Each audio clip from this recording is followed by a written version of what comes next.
My name is Sophia Reynolds. I was 28 years old the night my father destroyed me in front of the entire family. I was about to sit down at the dinner table. The chair was already pulled out. I had just come back after working 2 jobs and finishing my night shift. I was exhausted, but I still showed up because it was my mother's birthday. Before my body could even touch the chair, my father stood up, grabbed the back of it, and pushed it away so hard it almost fell. Without even looking at me, he said in a loud, cold voice, "I don't sit with a poor, useless kid." The room went quiet for a second.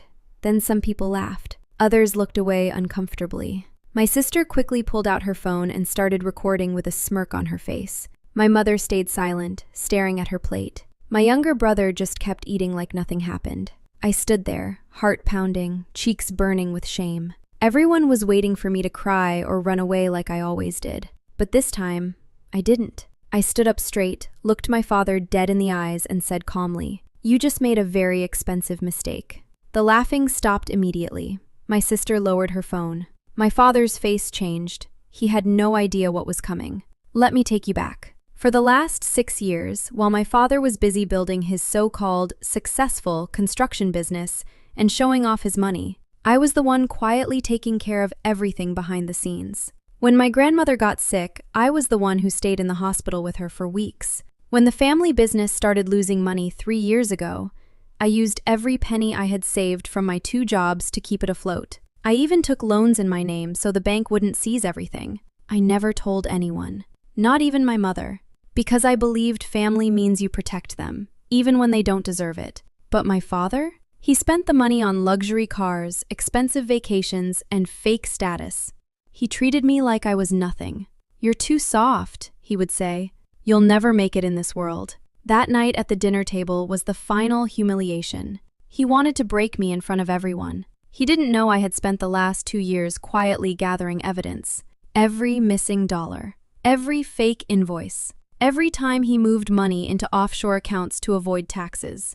I had it all. The next morning, I walked into the lawyer's office and the tax authorities with everything. Within weeks, the investigation started.